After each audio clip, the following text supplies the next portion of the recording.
Here is another great video, discovered and brought to you by Quantum Investor. Sly Stallone, Sylvester Stallone, Rocky. Rocky's story is this even, right? But Sly's is too. Sly's a good friend of mine. And when I first met him years ago, he was listening to my tapes and stuff, and he invited me over for dinner, we started talking. And I said, I've heard your story from other people, but I really love to hear it from the horse's mouth. I don't know how much is mythology, urban myth, and how much is true. So he told me his whole story. He said the essence of it, though, was, he said he knew his whole life what he wanted to do since he was very, very young. He wanted to be in the movie business, period. I mean, not just TV, movies. And he said why was, for him, it was a chance to have people not only escape, but to inspire people. And by the way, that drive is what made most of his movies, inspire people to what they're capable of, to overcome unbelievable obstacles, because in his own life he felt like he did that. When he was born, he was pulled out by the forceps. That's why he looked the way he did. That's why he talked the way he did. And he said, so I really want to do that. And he said, I knew why I wanted to do it, and I wasn't willing to settle for anything else. And he said, what happened was, I went out to try and get jobs, and it's not like I went, hey, Adrian, they went, you're a star. It didn't work out real well. They looked at me and said, hey, you're stupid looking. Do something else. What is it talking like this? There's no place for you in that stuff. You're never going to be a star in the movies. You're insane. No one's going to want to listen to somebody who looks dopey and talks out of the side of their mouth, right? And he got no after no after no after no. He said, I was thrown out more than 1,500 times of agents' offices in New York. I said, there aren't 1,500 agents in New York. He said, I know. I've been to them 5, 6, 7, 8, 9 times. He said, I remember one guy went in there, and I got in there at 4 o'clock, and he wouldn't see me, so I stayed there, and I would not leave. And I stayed overnight. They came back the next morning. I was still sitting there. He said, that's how I got my first job. The guy said, fine, come in here. And he sat down, and he went through this, and he gave me my first movie.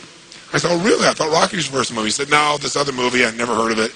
I said, well, what character did you play? He said, well, I was in it for about 20 seconds. I was a thug that somebody beat up. He said, because they made me feel like, people hate your guts. You getting beat up, it'll be a good thing. And he did like 3 movies like that. Never got anything. Kept going out. Rejection, rejection, rejection. So finally he realized it wasn't working. So he changed his approach. He said, I was starving, by the way. He said, I couldn't pay for even to have heat in my apartment.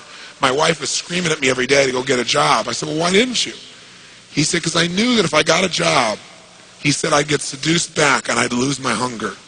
He said, I knew that the only way I could do this is if it was the only choice, if I burned all other bridges. Because if I did a normal job, pretty soon I'd be caught up in that rhythm and that stuff, and I'd feel okay about my life, and I feel like my dream would just gradually disappear. And he said, I wanted to keep that hunger. That hunger was the only thing I thought was my advantage.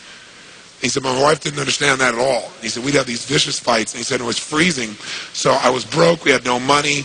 And he said, so I finally went to the public library one day because it was warm. He said, I didn't want to read anything. He says, I went in, New York Public Library. He said, I was hanging out there, and I sat down in this chair, and somebody left a book there. And he said, I looked down at this book, and it was the poems of Edgar Allan, stories of Edgar Allan Poe. And he said, so I started reading it, and he said, I got totally into Edgar Allan Poe. And he said, I know everything about it. He goes on for another 20 minutes telling me about Edgar Allan Poe. He knows everything, how he died, what it was about, what really happened. And I said, well, what did Poe do for you? He said, Poe got me out of myself. He got me to think about how I could touch other people and not worry about myself so much. And he said, it made me decide to become a writer. I said, just imagine, Rocky the writer, right? And he said, so I tried to write a bunch of screenplays. Nothing worked. I was totally broke. He said, I didn't even have $50. And he said, and finally, he said, I sold a script. It was called Paradise Alley. He said, it's a movie I made many years later, but I sold it. And he said, I sold it for $100. He said, but $100 was a ton of money, man. I was so thrilled. I thought, I'm on my way. But it never led to anything. And he said, so finally, he said, I kept going and going and going. He said, finally, we were so broke. He said, I hawked my wife's jewelry. He said, Tony, there's some things in life you should never do. He said, that was basically the end of our relationship. She hated my guts so much. He said, now we were so broke, we had nothing, no food, no money. And he said, the one thing I loved most in the world was my dog. He said, I love my dog because he gave me unconditional love, unlike my wife. And he said, so what happened was, though, we were so broke that to survive, I couldn't even feed my dog. So I went to a liquor store. He said, it was the lowest day of my life. And I stood outside the liquor store trying to sell my dog to strangers. He said, I tried to sell my dog for $50. And he said, finally this one guy negotiated with me and bought my dog for me, my best friend on earth, for $25. He said, I walked away from there and I cried. He said, it was the worst thing that ever happened in my life. He said, 2 weeks later, I'm watching a fight between Muhammad Ali and Wepner, this white guy that's getting bludgeoned but just keeps on coming. And he said, I got an idea. He said, as soon as the fight ended, I started writing. He said, I wrote for 20 straight hours. I did not sleep. I wrote the entire movie in 20 hours straight. Right then. Saw the fight, wrote the movie. Whole thing, done. He said, I was shaking at the end. I was so excited. He said, I really knew, man. I knew what I wanted. I knew why I wanted it. He said, just like you teach that formula. He said, but I said, man, I took the action. Now it's time to deliver.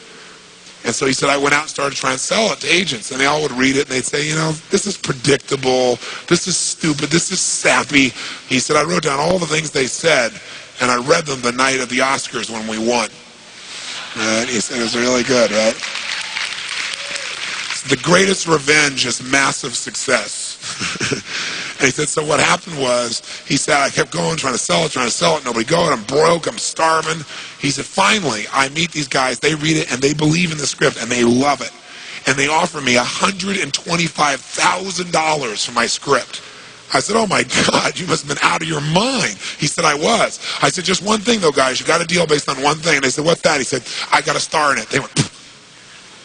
What are you talking about? You're a writer. I said, no, I'm an actor. I said, no, you're a writer. I said, no, I'm an actor. That is my story, and I'm Rocky. He said, I got to play it. You know, I got to be the head person. I got to be the starring role. And they said, there's no way. We're not going to pay you $125,000, take some no name and stick you in that and throw our money away.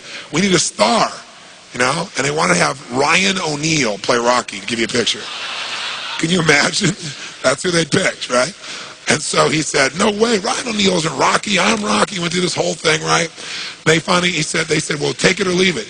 He said, I left the room. I said, if that's what you believe, you don't get my script, and he left. Here's the man with no money, none, totally broke, offered $125,000, more money he'd seen in his lifetime, and he walked away because he knew his real what? Knew his real what? And why he wanted it, he was committed to it. So he said they called him a few weeks later, and they came and brought him back, and they offered him $250,000 not to star in his own movie. He turned it down, $250,000. They came back, their final offer was $325,000. They wanted this thing. He said, not without me, and they said no. They finally compromised, and they gave him $35,000 and points in the movie, because they said, if this is going to happen, then you're going to take the risk with us. And the bottom line is, we don't think it'll work, but at least we won't spend a bunch of money on you. And then they only spent $1 million to make Rocky, and it grossed $200 million at the time. I mean, it was done pretty well. But what's interesting about this is, I said, what'd you do? I mean, even $35,000, it's not $250,000. That's a lot of money when you don't have $25.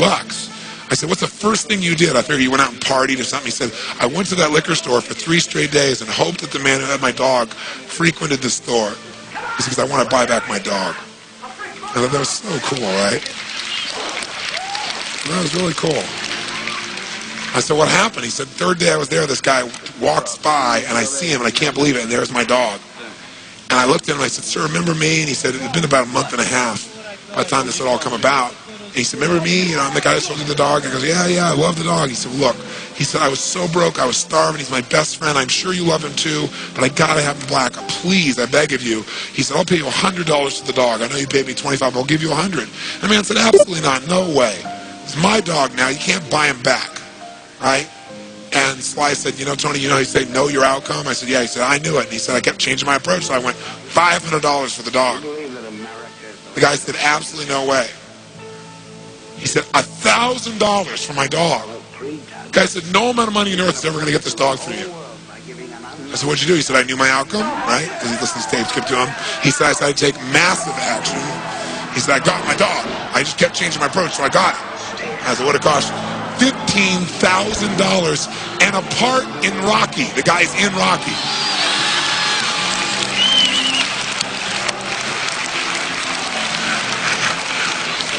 You know that dog in Rocky, Butt Kiss? That's Sly's real dog, right? That's the dog. He bought him back. So he put his dog in the movie, and he put the guy in the movie and paid $15,000 when he only had $35,000. Isn't that pretty cool? Pretty awesome.